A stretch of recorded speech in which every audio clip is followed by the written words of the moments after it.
Welcome, welcome, movie lovers all across the fruited plain. I am your host, TJ Thompson. I will be taking you on a magical movie Monday adventure this evening with my cohorts. We're going to start first with the one, the only, Brian Smith. How's it going tonight, Brian? I am magnificent. In fact, I hope this movie watching experience was magnificent for all of you as well. I do not think that is the consensus, as we can tell by my other cohort, Miss Kimberly Thompson, who she's done already. She's done. She's done. Definitely not magnificent. Okay. Kim, I just want We'll get into it. Yeah. I want to go ahead and say that, Kim, you look wonderful in your top knot and your Bruce Lee piped PJs. Show off the sleeve because they look good. I need to see the sleeve action. Give me a little chop, like. Hi. Okay. First of all, I really like these pajamas, and yes, I'm wearing PJs because let's be honest, we're all wearing PJs because we're all in quarantine. So I don't have these are my on. day pajamas. These are my day pajamas.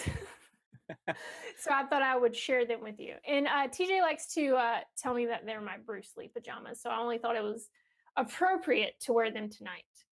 I do think they look like Bruce Lee pajamas. Let's take another look at it. Yes, I think they do. They have that like pipe. Yeah, I mean with the top knot and everything, it looks great. Okay, enough chatter. Let me fill the folks in on what Monday movie night is. Get you back up on the rules and the movie we watched this week.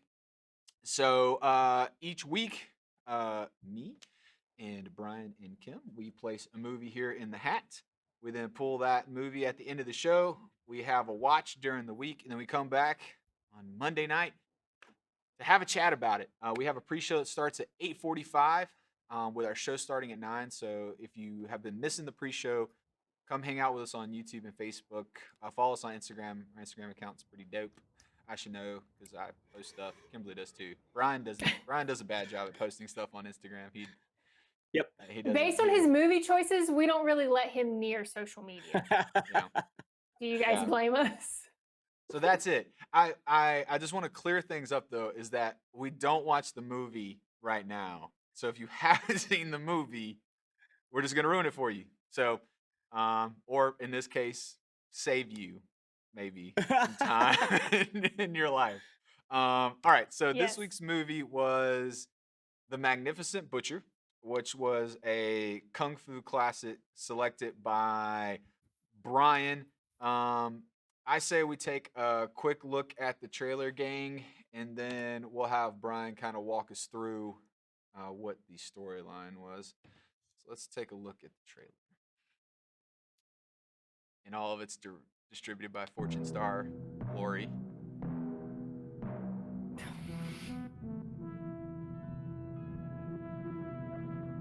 Just feel the 70s in the music right off the bat. But not in a good way. What's the good way to fill the 70s? Oh gosh.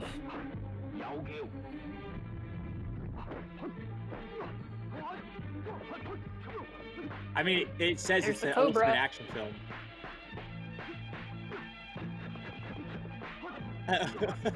I just love how his Is the trailer just one long kung fu fight? Is that the whole trailer? What's wrong with that? This is where modern trailers got their ideas from, show the whole movie in the trailer. Yeah. Actually, this is good enough. Like, just watch the trailer. That's all you need. No way. This movie is the trailer, but 2 hours long. It's a blockbuster of a film. This is a blockbuster of a film? Oh my gosh. Who's writing this crap?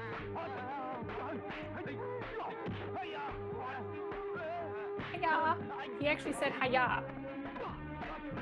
When you mention an actor that's not in the film in your trailer, you know it has draw.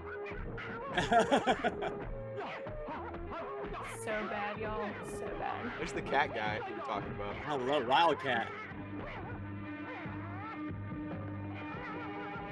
I can't. I This is can't my with favorite. this. Dude, drunk chicken was the best. Drunk The chicken. rooster upper. I don't remember seeing the rooster upper. I don't either. This is literally the whole movie, you guys. This is the official trailer, by the way. It is the whole movie.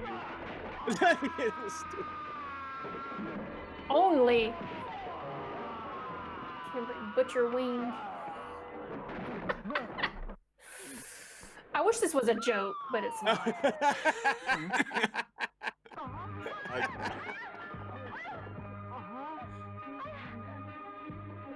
There's a line in this scene that I love. He's saying that this is This massage trailer is oil. long. It's a massage oil, and that it fixes everything. And you can put it here. Wait, oh, I can't touch you. Oh no.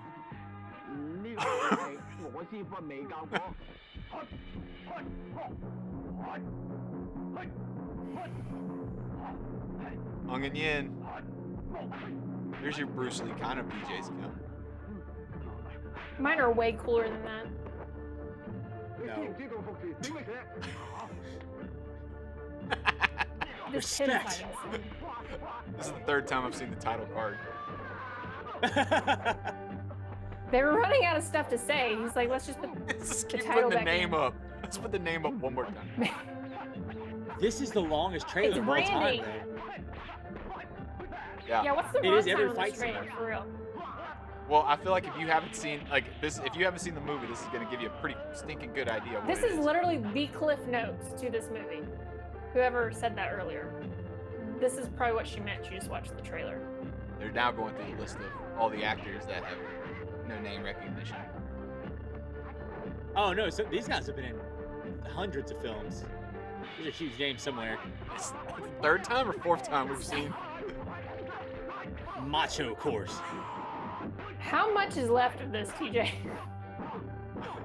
Shit go. It does its thing. Worked 1 year for.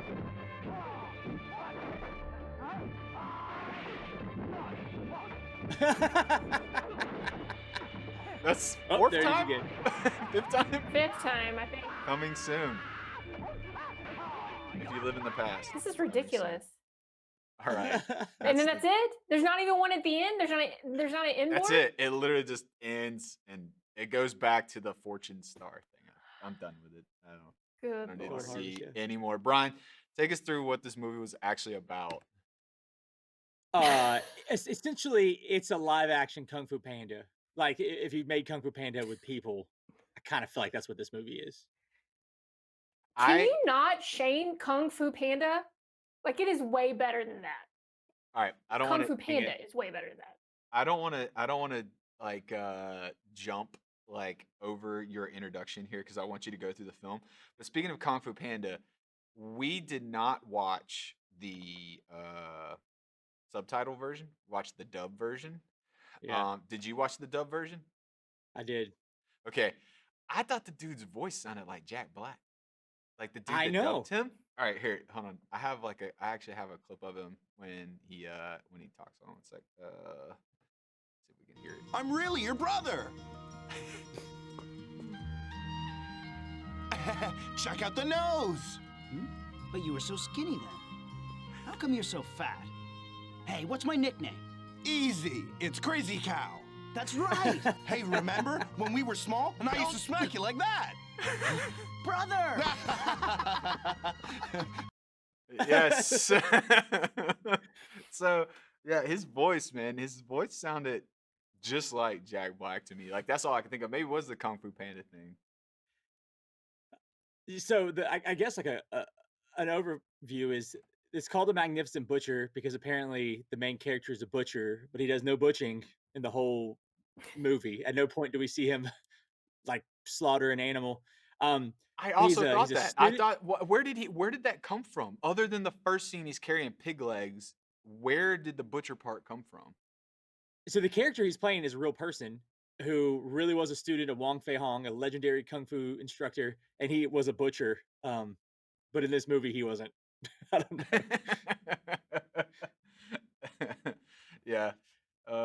Diana said that no Kung Fu Panda is cute. So I'm guess she's saying that this movie does not equate to Kung Fu Panda. Kung Fu Panda is way better. Yeah. I agree. In That no was the such way. longest trailer ever. But there's a scene in Kung Fu Panda that is a shot for shot from this movie, where he's impersonating didn't- the Which one? I master, did and the other people are. Yeah, when he's didn't- impersonating the master, and all the other people are watching him. Oh yeah, like Crane and all them are standing back behind him and are watching or whatever. Yeah, I and he's got do the plates up on remember his That is ears. true. All right, I'm sorry, I Kung interrupted Fu your. Panda is way more enjoyable though. I agree. I think it's great. Kung Fu Panda is great. Yeah. But so the flow of the movie, a short version is there's a guy named Butcher Wang who is just kind of a goober. He trains under a really famous instructor. His brother he has lost or is disconnected with for years shows up in town with his wife.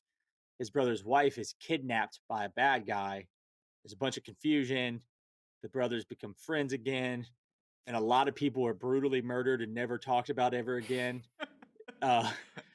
The Butcher Wing learns a special form of kung fu from a drunken beggar, and then they have a lot of fights. And Did you that's mention it. the chicken gets drunk? No, Chicken he did. does. He drugged the chicken. He did giant chicken. Josh actually was just talking about chickens. He said he ordered some Kung Pao chicken. The drunk chicken scene. The drunk chicken scene was the best. Like the beggar stumbles into town and sees like the chickens. He wants the chickens, and then he dumps his rice into his alcohol bottle, Wine bottle, yeah. wine bottle, soaks the rice in the Mhm. alcohol, and then like makes a little trail over to him so he can get it away from the lady.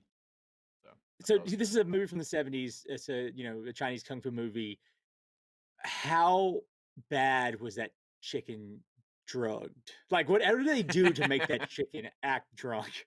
Because it was like one round, one wing wasn't working, it flopped over. That chicken was really drunk.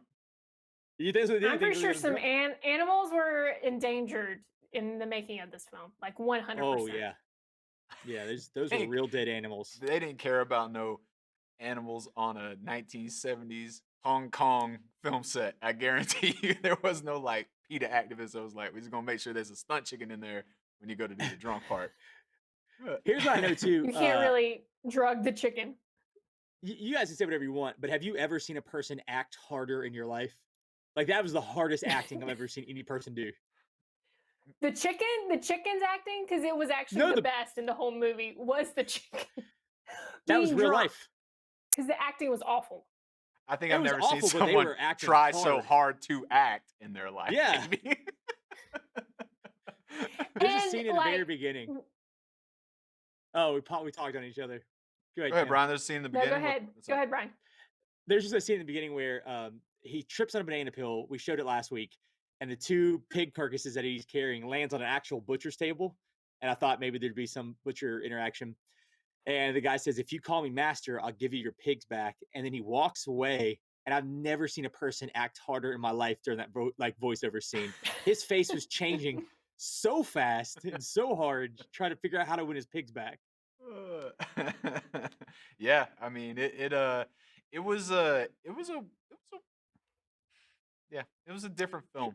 What did you It's actually also- think of it? You're like a kung fu film lover. It was your pick. What did you like actually feel? I think it's important to remember that it's a comedy. Like it's supposed to be dumb.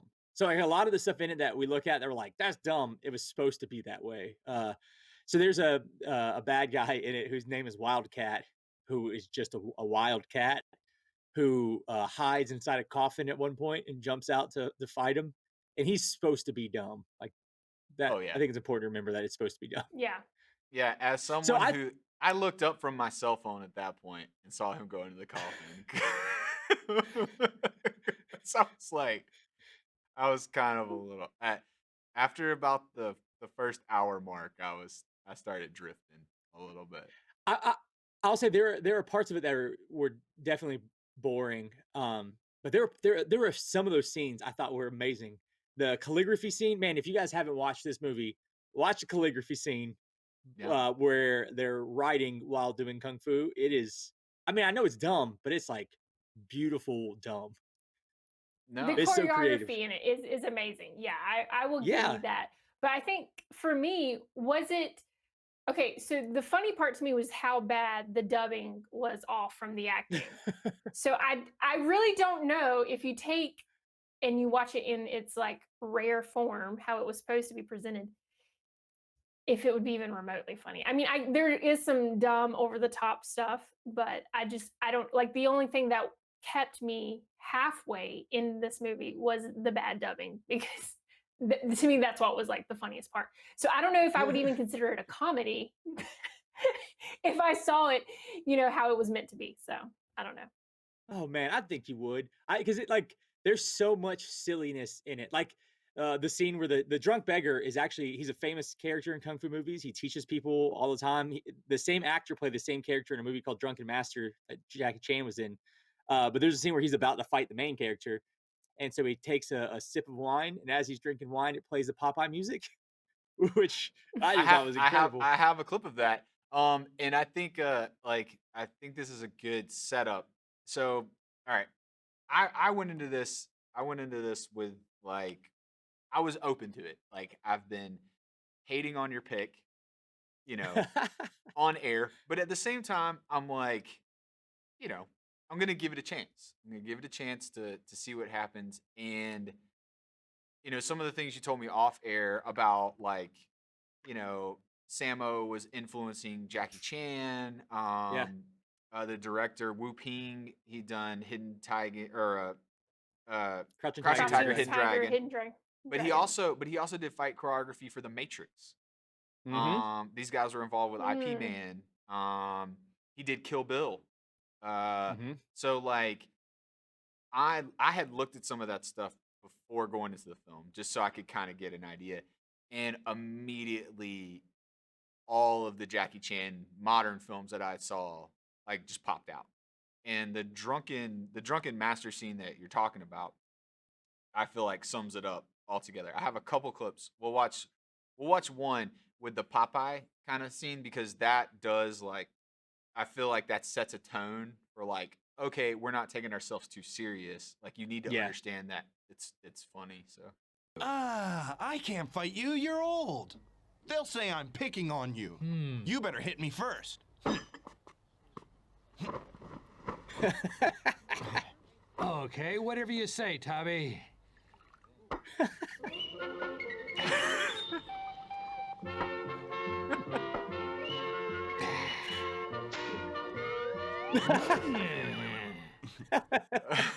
yeah, so that I mean, that's once you see that you're like, oh, they're making fun of themselves. Like I think if you go into this like, oh, this is this feudal Japanese kung fu like or like it's not.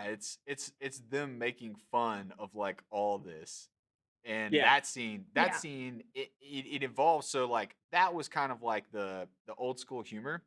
And then there is another clip where it's so that he basically gets up in that scene and punches him and Sammo is like, oh gosh, the drunken master guy is legit, like is a fight's gonna be on. And this is a little bit of the fight scene that I want to show you right here.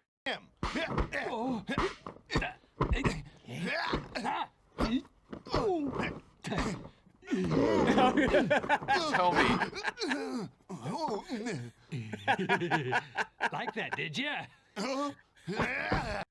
Tell me that doesn't feel like a Jackie Chan movie when you see that. Like, yeah, it's and this is one of the early ones, like before they were good, before they learned how to do a lot of the things that they were doing. I've never seen this one. That's why I wanted to watch it. It's definitely rough in a lot of places, but I would say compared to modern action movies where the camera is just shaking the entire time and you can't really see what's happening, I love seeing the dudes actually do the work. I know it's like a dance, it's like ballet, it's all choreographed, but they're doing the work and it looks cool. Yeah, for sure. Kim, let's bring you in. What you got? I feel my biggest thing with this movie is I lost interest. Like, I feel like if they had made it a short, like if we could have condensed this to like 15 minutes, I feel like you could have told the whole story put a couple awesome fight scenes in there and been done.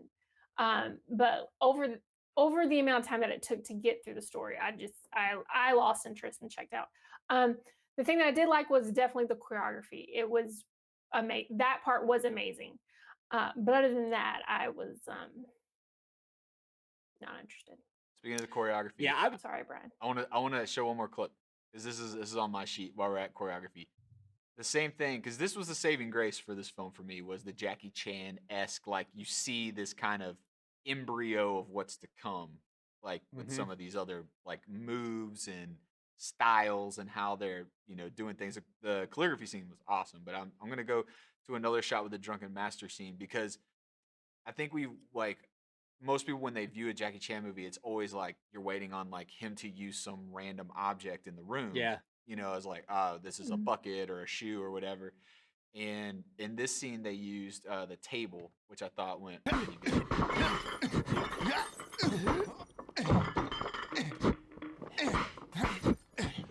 Again, clunky, but still the Jackie Chan moment here. Yeah, I love it.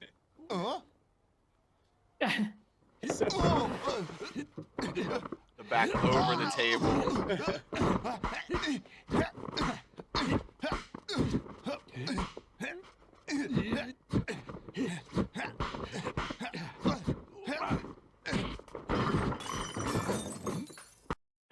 And he comes out of that. He sneaks over to him like to do the crane. The technique. cobra or the crane. No, it was the crane technique. And the guy like pops up over the table and he like goes to like poke him in the face and he ends up getting poked in the other eye or whatever. Yeah. So the cobra was my favorite. Yeah, when he snakes up people's arms. Did you see that? Like The that? arms. Yeah, the camera would just go and he'd be like, "Whoa!" and it just cobra snake up your arm.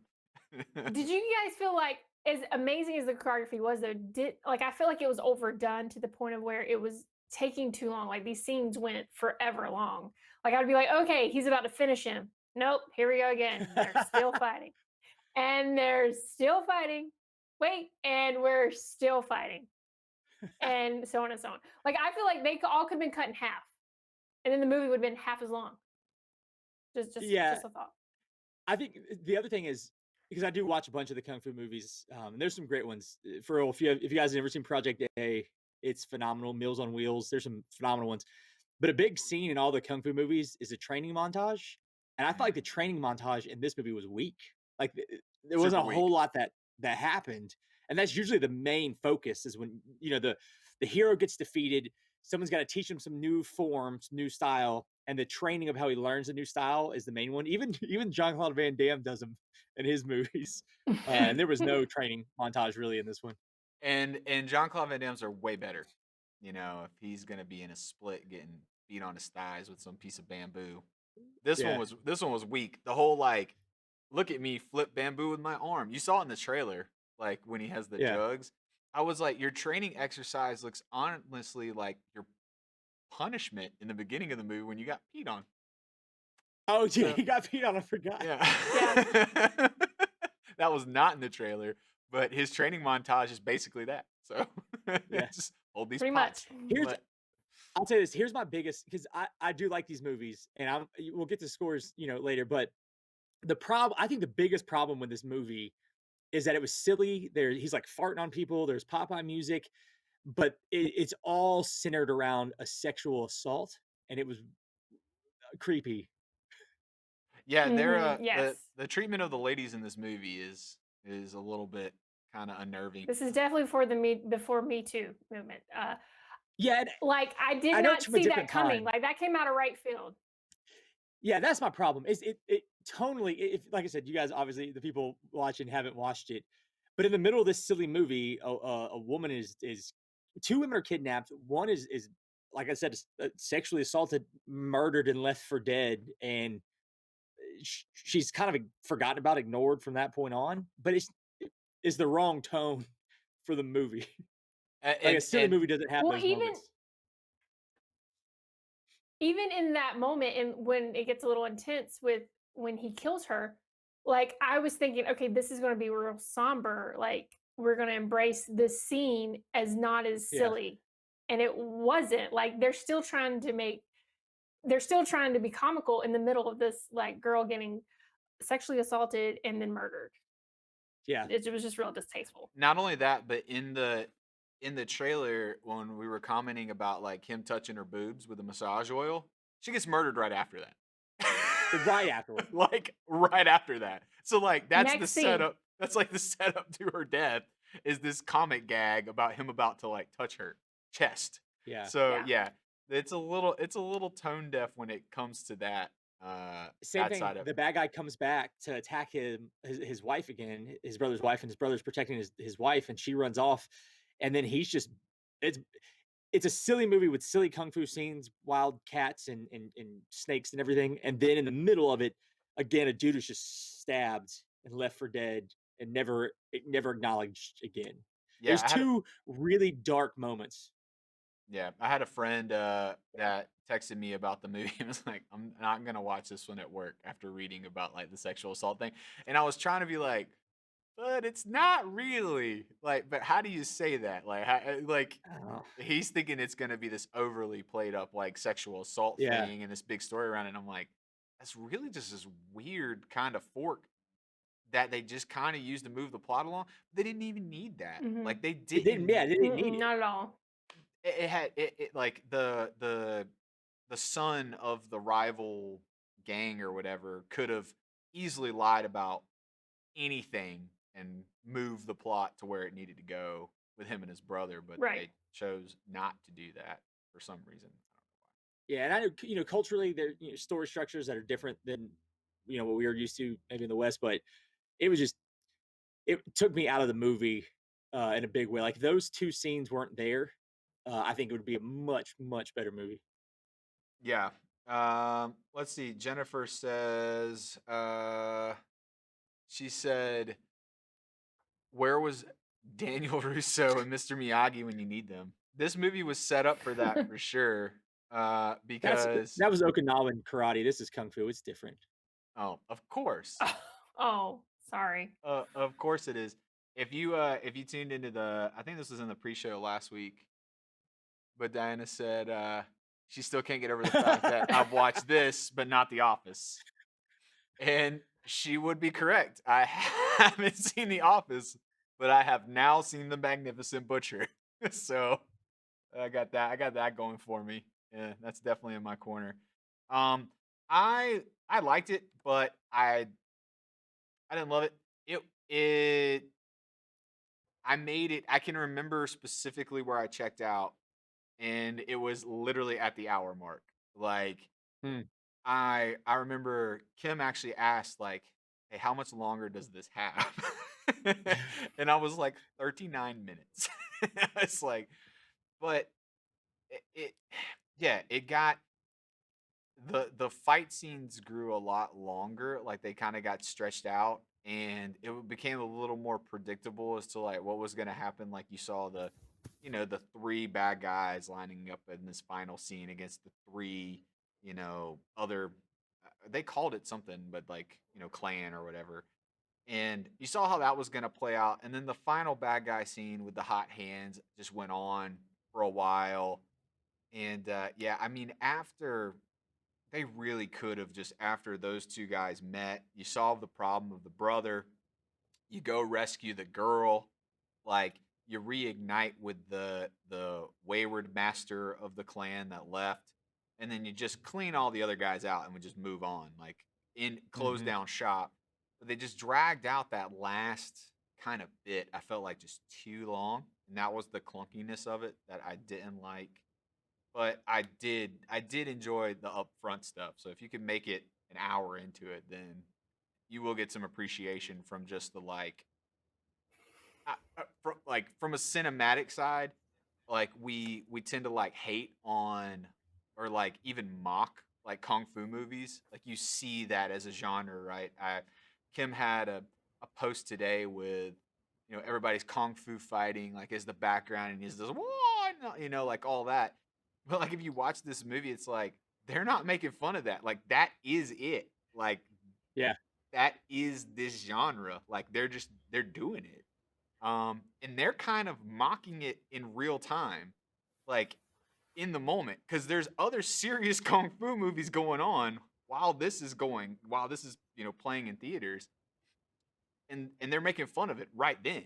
Like Yeah. they had this style of like really cool choreography in these fight combat scenes, but it was interesting to put myself in that mindset of like, oh well, if this came on, this would be almost like a mockumentary, like kind of Mm-hmm. way it was received. Like with the stylized like push zooms, like it's like the bad guys in the foreground, and it pushes into the master's like eyes, Mm-hmm. which the Grandmaster had way too much makeup on for a man. Like it was just caked on with the little eye things that pulled me out of it a little bit. But yeah, I just from that side of the stylistic perspective, I loved it. But from Yeah. like a storytelling, just like, well, I shouldn't even say the storytelling side of it. Like I didn't see the brother thing coming. I didn't see the like snatching of the like I didn't see those Yeah. plot lines. Once they happened, they happened. But yeah, it just got long winded in the middle for sure. Long Yeah. winded. I would say Mm-hmm. kung fu Totally. movies, like especially from this genre, like the Golden Harvest era, like it's like coffee. It's an acquired taste. You have to learn how to like it before you can start to like it. And as a person who likes a lot of these, this one was a tough one. It dragged on a lot. Well, that's good to hear you say that. Which Yeah, I'm glad you admit that. all right, so let's get conclusions, wraps from everybody. I don't think there's any questions. If you have questions, get them in now. If not, then we'll answer them. Stick around post show ways after the show, and we'll talk more. But let's start with Kim. Let's get your kind of wrap up on the Magnificent Butcher and your score. It's no secret. I was not a fan. I Oh, we would rather gotta be see Brian's face because Brian doesn't know your score yet. So, Yeah, I don't know. Okay. yeah, so all right. Okay, so I'm not a fan. I wouldn't recommend it. In fact, I would recommend watching everything on Hulu, Amazon Prime, and Disney Plus before going to this movie. There's a So lot of with kung that fu movies said, on Amazon Prime. I do not agree with with that that said, statement at all. I give it a 33.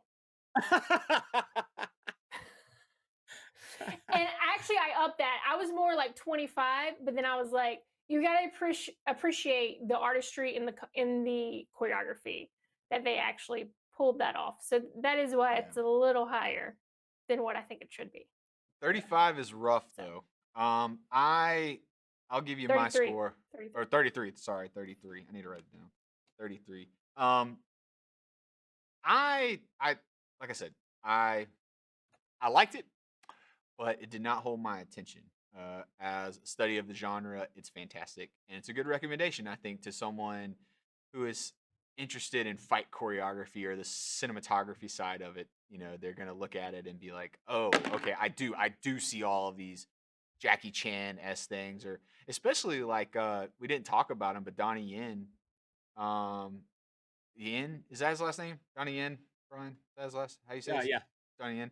Yeah. He's the if you guys don't know who we're talking about, he's the I'm the force and the force is with me. I'm the force, the force is with me. Like people are gonna know him from that before they know him from IP Man. But even in IP Man, he has all of these like those fast kind of locking moves and these poses and all. Wing Chun. Yeah, exactly. Wing Chun, everybody Wing Chun tonight. So I liked it. But I didn't like it enough to rank it high as like a good film. It's just more of a good case study. So I gave it a 65. All right. Yeah. So what do you got, Brian? What'd you go with? Here's what I would say. If I was gonna pick between this and Aeronauts we did the first week, I would still pick this. I like this more than I like the Aeronauts. Oh gosh, Brian, come on now. I like these movies. I can't help it. The silly parts of it I thought were great. I wish there was a better, longer training montage. Like I wish there was more of that. The problem was just the weird, dark deaths, and like TJ was saying, like it was supposed to be a joke, and it isn't taking itself seriously, but it's all around a real serious plot point. Like I don't know why they threw that part in there. It messes it up for me. So, like I said, I liked it. I think it was more entertaining to me than the Aeronauts was. But I gave it a 79. What? Ooh, 79. And I Hey, feel like I was being honest. Hey, I should. Okay. We We each could. have our opinion, Brian. We each have our opinion. We could blow this up right now with last week's special Whoa! guest. Okay, That's Thea right. is not allowed to give scores like whatsoever. She is so off the map. Uh, I she's- think she seems very wise. yeah, Oh, she's. yeah, It's a her- curve after Instagram. That's her grading scale then, I guess. I don't know. But after she said all of that stuff, she had a lot of stuff on here to say about it. She was trying to average out for you, Brian. She was going, you know, Oh, nice. 33 is an 82. Based on her instant family Then curve, she's I like think is what she's trying 65. Then she's like 65 is there. But then when you give your score, she comes back with, oh, I'm sorry. But this is my favorite. This is by far my favorite. Is the elastic in his hoodie's too tight? Oh, no. So, That's awesome. all right. For So, sure. if I hit the right button here, let's see what our new point totals come out to be. I have an 85, Brian with an averaged 59. Kimberly in a strong second as a contender with a 71. So, You better watch your back, TJ. I'm coming for you. you know, no surprises there, I feel like. I'm just saying, let's be adventurous with the movies we pick. That's all I'm saying. You know, swing for the fences, man. Swing for the fences.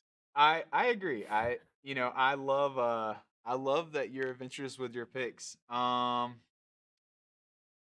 Let's see what else we got in the comments here. Once again, this was such a Brian movie. Yeah, I agree. This is the best one. Don't forget he needs points to win. So yeah, be adventurous, but maybe not too Yeah. adventurous. If you want to win the grand prize, then you gotta step up The your game a ultimate little grand bit. prize. All right, guys, that brings us to hold on. Before we get to the hat, this one's pretty good because the one that blew up the score for everybody is confused. So I said, I'm sorry, I don't know what movie we're talking about. All right, so now let me. We have the hat here. We've got movies in here that me, Brian, and Kimberly have selected. We're going at random. Last week I did cheat so that Brian could get on the board. So no more cheating. That will not happen again. Whatever we pick, we pick. Yeah, whatever we pick, we pick. Oh gosh. All right. It is my pick. So next week we will be watching Logan Lucky, Again, lucky. which is on Amazon, and you guys are gonna get schooled in the points now because this not only do I think that people haven't seen this movie because it's a sleeper movie, but it's gonna score awesome. So How do you know if you haven't watched it? okay, because let me. Do you guys know anything about it? Do you know anything about I've it? never even heard of it. Okay, Logan. Uh, Oh yes. It's a racing movie, isn't it? No. Well, hold on. This Josh is kind of onto it here. Cop movie. Yes, it is a cop movie, Josh. This one's for you, bud. It's got you on. So the guys that made Oceans 11, 12, and 13 made this movie. It's a heist film that's got. Did they make Ocean's 8? What's the one with the girls? Is there an Ocean's 8? I don't know. Yeah, the girl one. No. Isn't it Ocean's 8? I think so. It's the I one don't know. that's I'll tell you bad. what. So I was- We'll talk about this more in the pre-show because we're already going along on this episode. So next week, guys, the movie to watch is Logan Lucky. It is available on Amazon and it's gonna be awesome. And you'll find out if my prediction is right next week on Monday Movie.